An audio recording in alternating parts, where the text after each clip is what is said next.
Breaking Jain news. फल ही तो यहाँ देखने को मिला है। बिल्कुल श्रेष्ठ सत्य बात तो यही है। हम भले ही कह रहे हैं कि वे आचार्य भगवंत अब हमें दर्शन को जरूर नहीं मिलेंगे, लेकिन आज वे हमें दर्शन को नहीं मिल रहे हैं, लेकिन आज ऐसा कोई चित्त नहीं है जिसमें आचार्य भगवंत निवास ना कर रहे हों। पंडित जी, आज यहां तक कि जैनेतर कोई भी हो, जैन के अतिरिक्त जैनेतर साधु भी हों, कितने भी श्रेष्ठ साधु हों, वे सब आज इस बात को मानने तैयार है कि यदि किसी ने साधना वर्तमान में की है, तो उत्तम श्रेष्ठ चारित्र का पालन किया है, निर्दोष संयम का पालन किया है, तो उसमें संत श्रोमणी आचार्य प्रवर विद्यासागर जी महामुनिराज ही हैं। आपको अभी बाहरी चीजों को बहुत सारे विद्वानों ने और बहुत से लोगों ने बताया। बाहरी चीजें पंडित जी, संस्कृति की रक्षा यदि होती है तो पुरातत्व और साहित्य से होती है। संस्कृति जब भी देखी जाती है, आप अपनी श्रवण संस्कृति को उठाकर देखेंगे तो पुरातत्व और साहित्य आपकी संस्कृति की गौरव गाथा को कहता है। और वे आचार्य प्रवर जिन्होंने संस्कृति की रक्षा के लिए पुरातत्व को भी निर्मित कर दिया, साहित्य को भी निर्मित कर दिया और चैतन्य तीर्थों को इतना गढ़ दिया कि सदियों तक यह श्रवण संस्कृति मुस्कुराएगी कि कोई ऐसा संत हुआ था जिसने साहित्य पर भी लेखनी चलाई, जिसने संस्कृति की रक्षा के लिए अनेकों जिन मंदिरों का निर्माण कराया और जिसने ऐसे ऐसे श्रेष्ठ साधकों को निर्मित कर दिया कि जिससे संस्कृति अब मुस्कुराएगी। अनेक वर्षों तक वे कहां गए हैं? वे जा ही नहीं सकते। अध्यक्ष जी, कहीं नहीं जा सकते वे। जिन्होंने आपके हृदयों में स्थान बना लिया हो, उन्हें कोई निकाल के बाहर नहीं कर सकता। हमारे साथ तो अगर कहें यह संयम जीवन की शुरुआत यदि कहीं से हुई तो वे हैं आचार्य प्रवर विद्यासागर जी महामुनिराज। छोटी सी आयु, लगभग 14 वर्ष की आयु में वह अमरकंटक का कक्ष आज भी याद है, जहां पर जो वर्तमान में शीतल सागर जी महामुनिराज, शीतल सागर जी आचार्य विद्यासागर जी के शिष्य के रूप में हैं। वे भी उस समय हमसे बड़े थे और हम 14 वर्ष के थे। उस समय प्रथम बार जब आचार्य भगवंत के पास में गए थे तो हमने भी निवेदन किया था कि हमें व्रत चाहिए। 9वीं कक्षा का वह समय था। उन्होंने हमें 1 वर्ष का व्रत दिया और 10वीं में और 9वीं में 1 वर्ष का व्रत दिया। वहां पर एक प्रतिज्ञा करवाई कि भाई ब्रेड बिस्किट आदि का त्याग कर देना। बहुत प्रिय था, लेकिन गुरु मुख से यदि कुछ निकल गया है उसको नकार देने की क्षमता किसी के पास नहीं हुआ करती। वह 1 वर्ष का व्रत हुआ। उसी समय 5 वर्ष का व्रत शीतल सागर जी महामुनिराज जो उस समय श्रावक थे उनका हुआ। वे भी आज मुनिराज हैं और उनका आशीष ही है कि आज हमें यह मुनि मुद्रा मिल गई है। कुंडलपुर में पुनः एक बार ऐसा क्रम आया जब 1 वर्ष बीतने के पश्चात पुनः उनके पास पहुंचे। क्या दिन होते हैं! वे चीजें ही तो याद करना है, वे चीजें जो उनके साथ में पल बीते हैं, वे पल प्रतिदिन नई स्फूर्ति भर दिया करते हैं। पंडित जी, वह कक्ष था जब सारा संघ वहां था और मुनिराज सब जानते थे, तो एक छोटे से भैया जी को अंदर भेज दिया आचार्य श्री के कक्ष में। आचार्य श्री अकेले थे।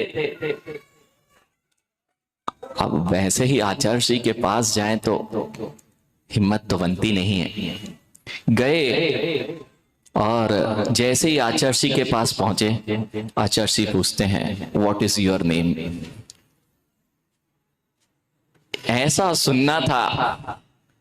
अब तो वैसे ही आचार्य के मुख से दो शब्द मिल जाए तो ऐसा लगता है, और आचार्य इंग्लिश में बोले व्हाट इज योर नेम, अब तो कुछ दिमाग काम नहीं कर रहा था, बस नाम बोला और निवेदन किया आगे। इतना ही तो कहते थे पंडित जी, इतना बोल दिया है तो काम आगे का, बस निवेदन किया कि आपसे व्रत आगे बढ़ाना है और इस मार्ग पे बढ़ना है। उस दिन वह आशीष दिया कि जब तक पढ़ाई पूरी नहीं होती है तब तक आपका व्रत है, और उन साधक की कुछ वर्गलाएं आज इस संयम के मार्ग पे बढ़ने के लिए हमारे लिए सार्थक हो रही हैं।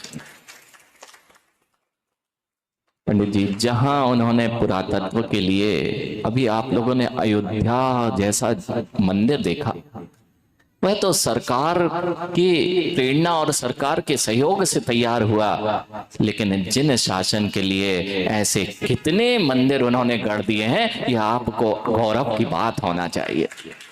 चाहे रामटेक हो, अमरकंटक हो, डोंगरगढ़ हो, सागर हो, कुंडलपुर हो, वहां पर नेमावर हो, बीनावारा हो, आप तो मुस्कुराइए मुस्कुराइए कि उस युग में जन्मे हो जहां ऐसे गुरु भगवंतों के दर्शन दिखाई दिए। देखो, गुरु जी आचार्य भगवान जो हमारे विशुद्ध सागर जी महामुनिराज हैं, वे हमेशा कहा करते हैं, वे हमेशा ये बात कहते हैं, साधक को उसकी जय जयकार तभी होना चाहिए राजीव भैया, जब उसका जीवन जय जयकार युक्त निकले। फोटो चित्र तभी लगाने चाहिए जब जीवन में निर्दोष संयम का पालन हो। यही तो करके दिखा दिया है आचार्य भगवंत विद्यासागर जी महामुनिराज ने, जिनके जीवन में आज तक किसी ने प्रश्न चिन्ह ना लगाया हुआ। ऐसी निर्दोष साधना के साधक वे छपक राज बनकर, जैसा अभी मुनिराज के आपने भजन में सुना था, हे छपक राज, आपने तो सही वक्त पर सही कार्य करके हुए उस सिद्धालय में अपना स्थान पक्का कर लिया है। पक्की बात है पंडित जी, ये बाहरी चीजें लोग बहुत देख लेते हैं। गौशाला बनाई, प्रतिभा स्थली का कार्य किया हो, गौशालाओं का कार्य किया हो, पूर्ण आयु, हथकरघा, मंदिर निर्माण, ये सब तो बाह्य, जैसे छिलका होता है ना, छिलका, अन्न में अन्न भिन्न होता है और छिलका भिन्न हुआ करता है। ये तो सब छिलके की तरह हैं। इन विद्वानों से मिलना, जब वे तत्व चर्चा करते थे तब घंटों घंटों तत्व चर्चा में निकल जाया करता था। जब वे साधना करते थे, जब आप शायद उनको आचार्य विद्यासागर जी के रूप में इतनी प्रसिद्धि नहीं थी, तब वे कुंडलपुर हो या अनेक ऐसे स्थान हो जहां उन्होंने रात्रि रात्रि भर, 3-3 रात्रि, 4-4 रात्रि शमशान की भूमि पर जाकर साधना की हो। ऐसे वे श्रेष्ठ साधक ठंड के समय में कुंडलपुर का वह तालाब, ठंड के समय में ऐसी ठिठुरती, सर्दियों में और कुंडलपुर के तालाब के पास ही वे रात्रि भर सामायिक में लीन रहा करते थे। वह विदिशा में अभी 2014 में जब चतुर्मास विदिशा में था, तब आचार्य भगवंत के पुनः दर्शन का लाभ हुआ था। पंडित जी, उस दिन आचार्य भगवंत उपास किए हुए थे, और आचार्य भगवंत अधिकतर आपने देखा होगा कि ऐसे स्थान पर बैठते थे जहां से लोगों को दिखते रहे। आपने देखा होगा हॉल होता था और दूरी बहुत होती थी जिससे लोग परेशान ना करें, लेकिन हमेशा जो लोग दर्शन, या पंडित जी आप तो अच्छे से जानते हैं, ऐसे स्थान पर होते थे कि दूर से दिखाई देते थे आचार्य बैठे हुए। और उस दिन ऐसे ही हुआ कि आचार्य भगवंत सुबह 7:30 बजे जब हम वहां से दर्शन करके लौटे थे, लगभग 7:30 बज रहा था, उनका उपवास था, वे बैठे हुए थे। जिस मुद्रा में 7:30 बजे बैठे देख के गए थे, हम आहार चर्या करा के अन्य संघ की लौट के 11:30 तक आए, वो 7:30 वाली मुद्रा 11:30 तक वैसी की वैसी दिख रही थी। ऐसी श्रेष्ठ साधना, ऐसी श्रेष्ठ साधना, मात्र साधना ही नहीं, साथ में साहित्य का सृजन। पंडित जी 7 संस्कृत के, जिन्होंने छह संस्कृत का साहित्य जिनका है, 12 हिंदी शतक, 25 अनुवादित ग्रंथ, ऐसे अनेक अनेक साहित्य को रचने वाले वे आचार्य प्रवर विशुद्ध सागर जी महामुनिराज मानो जिन शासन को अमर करके चले गए हैं। आज मात्र भारत में ही नहीं, ऐसा कोई श्रावक का घर नहीं होगा पंडित जी, ऐसा शायद ही कोई श्रावक का घर निकल आए जिसमें आचार्य विद्यासागर जी की तस्वीर ना हो।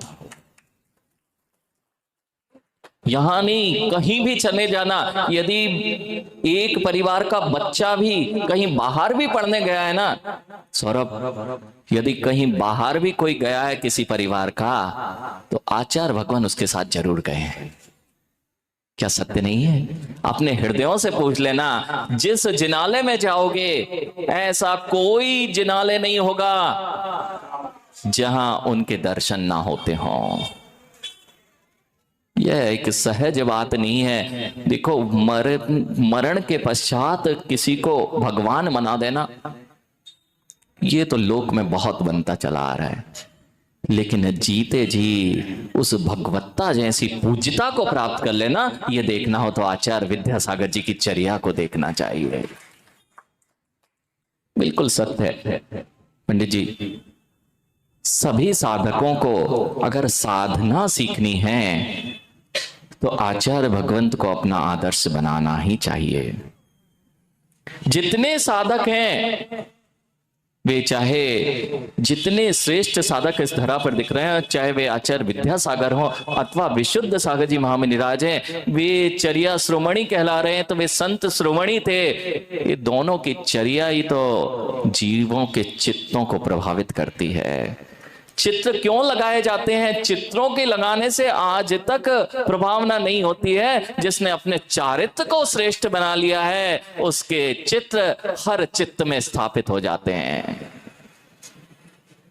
यही कारण है मां, यही कारण है चारित्र इतना उज्जवल, इतना उज्जवल कि हर घर में चित्र तो है ही है, चित्त में उनके चित्र स्थापित हो चुके हैं।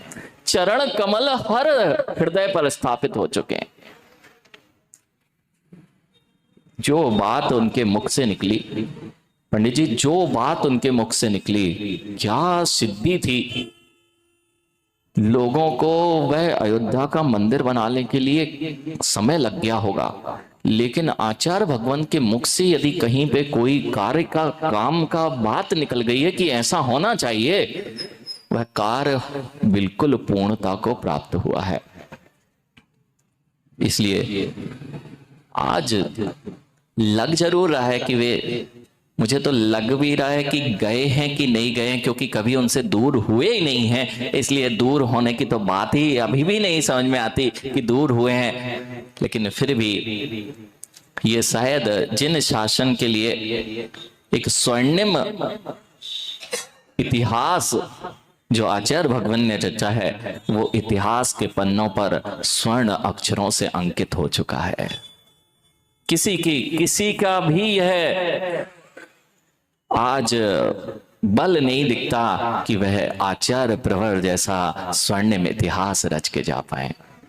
अभी एक भैया, अनिल भैया कह रहे थे, प्रमोद भैया कह रहे थे, पूर्व में नहीं हुए, ऐसे कोई साधक पूर्व में नहीं हुए और ना होंगे। मैं उनसे एक बात कहना चाहता हूं प्रमोद भैया, पूर्व में हुए या नहीं हुए ये तो हमें ज्ञात नहीं है, वर्तमान में हम देखते हैं कि वैसे साधक आज तक दिखाई नहीं दे रहे हैं वर्तमान की अपेक्षा से। लेकिन सभी साधकों से यही कहना है कि यदि आचार्य भगवान को विनयांजलि देना है तो आचार्य भगवान के चारित्र का अनुसरण करो। एक विद्यासागर जी आज इस धरा पर नहीं है तो जितने जैन मुनि हैं वे विद्यासागर बनने का प्रण ले लें, तो बस इस जिन संस्कृति का उद्धार हो जाएगा। प्रमोद भैया, आगे नहीं होंगे ऐसा मत कहना। जिन संस्कृति ऐसे ही चलेगी, आज अगर साधक उनकी समाधि पर बैठे हैं तो आज उन्हें प्रण ले लेना चाहिए। जो श्रेष्ठ साधना आचार्य भगवान ने की है, वैसी श्रेष्ठ साधना मैं भी करूंगा। नियम से वे भी उसी की ही पद को प्राप्त करेंगे जैसा उन्होंने प्राप्त किया है। लेकिन पद के लिए नहीं करना है, पद के लिए नहीं, प्रसिद्धि के लिए नहीं, यश कीर्ति के लिए नहीं, लेकिन जो जिन शासन की महिमा है वो इसी में है कि श्रेष्ठतम संयम का पालन किया जाए। और संयम का यदि कोई फल है, तपश्चरण का कोई फल है, उसका नाम ही तो समाधि है। पंडित जी, इनको लग रहा है रात्रि में 2:35 पर समाधि हो गई, आप तो निद्रा में थे। कई लोग तो सुबह जाने होंगे कि समाधि हो गई, लेकिन पंडित जी वे रात्रि में आपने ही तो बताया था कि 2:35 पर नहीं, 2:35 पर तो वो समाधि हुई थी। वे तो इतने सजग थे कि 12 बजे उनको बोल दिया था कि बैठ गए थे 12 बजे आचार्य भगवंत। पंडित जी सत्य, 12 बजे इतनी सजगता, जीव की सजगता तभी बन सकती है संदीप भैया जब जीव निर्मल परिणाम रखे, उसको भान हो जाता है अपनी मृत्यु का समय भी जो समय बताया जाता है वह समय बता सकता है। जिसकी निर्मल साधना है, विशुद्धि है, वह यह भी ज्ञात कर लेता है कि अमुक तिथि को अमुक समय में मेरे प्राण जाएंगे। ऐसे ही कुछ आचार्य भगवान के संत हुआ होगा, वे 12 बजे रात्रि में जो भी मुनिराज उनके पास थे उनसे बोला कि मुझे बिठाल दीजिए। हाँ, लेटे लेटे नहीं जाना, निर्णय कर लेना। आज दीपक भैया निर्णय कर लेना, पंडित जी निर्णय कर लेना, आप तो विद्वान हैं। लकड़ी कंडों के साथ नहीं जाएंगे, पिछी कमंडल के साथ ही जाएंगे। लकड़ी कंडों के साथ जीवन जी के जाओगे तो कोई याद नहीं करने वाला। 2 तरह के व्यक्तित्व हुआ करते हैं, एक जिनके जाने के पश्चात लोग उनके नाम के आगे थाक प्रयोग करते हैं, और एक जाने के बाद थे का स्थान प्राप्त करते हैं। पंडित जी, जाने के बाद जो लोग कहें वह व्यक्ति था, और दूसरा व्यक्ति चला गया है, उसके बाद कहें ऐसा भी कोई व्यक्तित्व हुआ था, या ऐसे व्यक्ति थे जो इस धरा को सुशोभित करके गए थे। रावण था कि रावण थे, राम था कि राम थे। किसने बोला रावण थे और किसने बोला राम था? आज तक किसी के मुख पर विरोधी भी होगा तो भी राम था ऐसा कोई नहीं कह सकता था, और रावण थे ऐसा आज तक कोई सुनाई नहीं दिया। इसलिए कार्य ऐसा करना कि लोग तुम्हें भी थे के रूप में ही याद करें, था मत बन जाना। आज ये समाधि का दिवस जो है आपसे यही तो कह रहा है कि उन्होंने तो अपने जीवन में श्रेष्ठ साधना कर ली है। क्या हम उनके इस दिवस के दिन अपने जिन संस्कृति को सुरक्षित रखने के लिए, देव शास्त्र गुरु के श्रद्धान को सुरक्षित रखने के लिए, देव शास्त्र गुरु की महिमा को आगे बढ़ाने के लिए, क्या हम भी कुछ इस प्रकार का नियम ना लें कि जैन संस्कृति आगे और आगे ही बढ़ती रहे? पंडित जी, जीव कितना सजग होके गया है, वे आचार्य प्रवर कितने सजग थे। छपक की सजगता ही उसे समाधि दिलाती है। पंडित जी, छपक की सजगता ही उसे समाधि दिलाती है। जब वे मुनिराज आदि उनसे बोल रहे थे कि इस अमुक वस्तु का प्रत्याख्यान या त्याग कर दो, वे सब पूर्व में ही अपने हृदय में निर्णय कर चुके थे कि मेरा सब त्याग हो चुका है, मुझे आवश्यकता नहीं है। दूसरा सुनाएगा, उसके पहले सुनने के लिए कर्णों की क्षमता बचे या ना बचे राजीव भैया, उसके पहले अंतरंग में निर्णय जिसके हो गए वही समाधि कर पाते हैं। 6 तारीख को पंडित जी, मैं और मेरे का त्याग, मेरा तेरा का त्याग, पंडित जी सब बता रहे थे। देखो, ये इन्हें छोटा मोटा मत समझो। इनकी जो पहुंच थी ना, आचार्य भगवान के पास भी जाते थे तो इनको कोई रोक नहीं पाता था। मेरा तेरा का त्याग का अर्थ आपको समझ में आना चाहिए। उन्होंने 6 तारीख को ही प्रायश्चित आदि देने का, मेरा कोई शिष्य नहीं, मैं किसी का गुरु नहीं, इस प्रकार का जो संन्यास मरण होता है वे अंतरंग में धारण कर चुके थे और इस प्रकार से सारे विकल्पों से शून्य हो चुके थे। वही तो श्रेष्ठ साधक की साधना का फल हुआ करता है।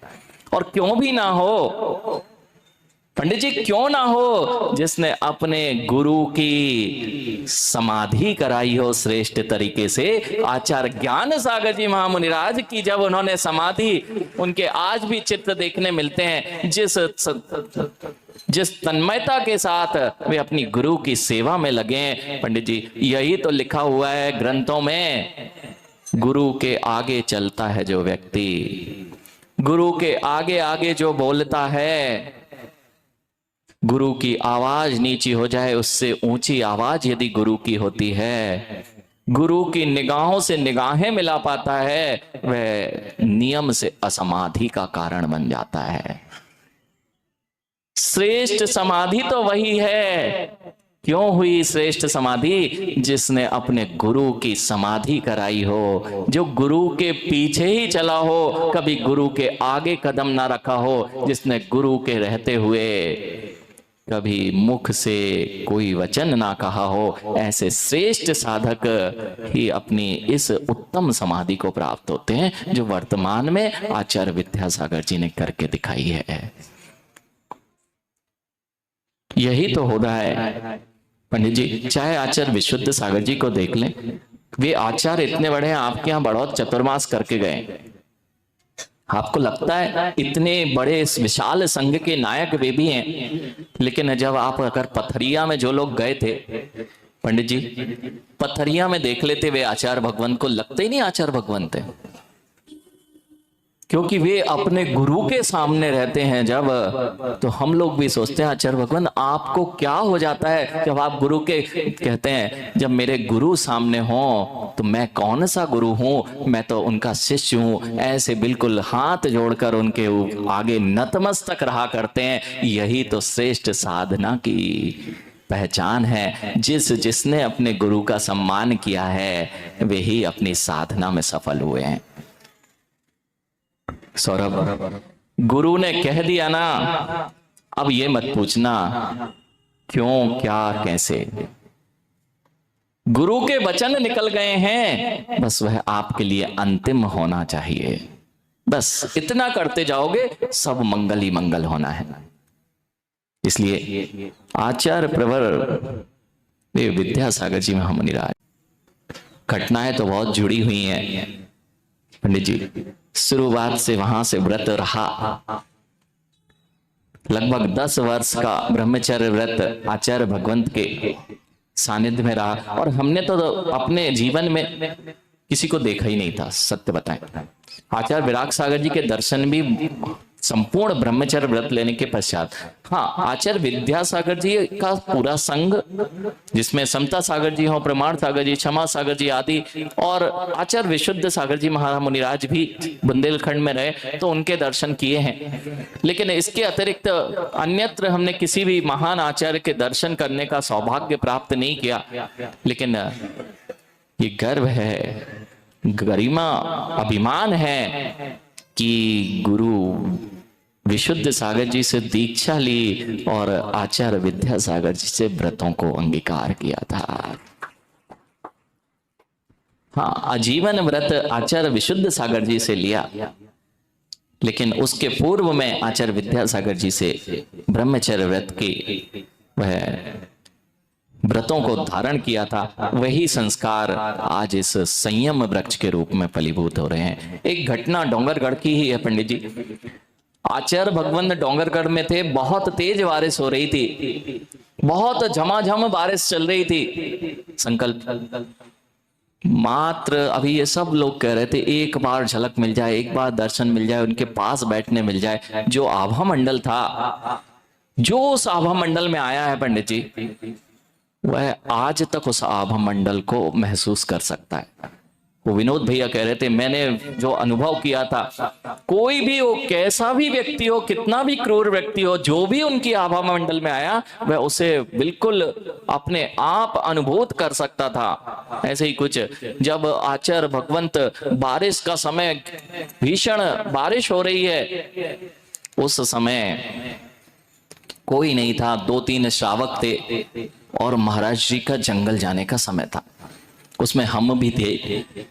और ये सौभाग्य प्राप्त हुआ अभिषेक, ये सौभाग्य प्राप्त हुआ। गुरु जी के पहले जितने महाराज जी जंगल आदि जा रहे थे, थोड़ी दूरी पर जंगल पहाड़ में वहां स्थान पे जाना पड़ता था, पहले छत्ता लेके जाते, छोड़ के आते, और एक बार छोड़ के आए, उतने में आचार्य भगवंत निकल आए और कोई था नहीं, बस आचार्य भगवंत और हम और एक आध।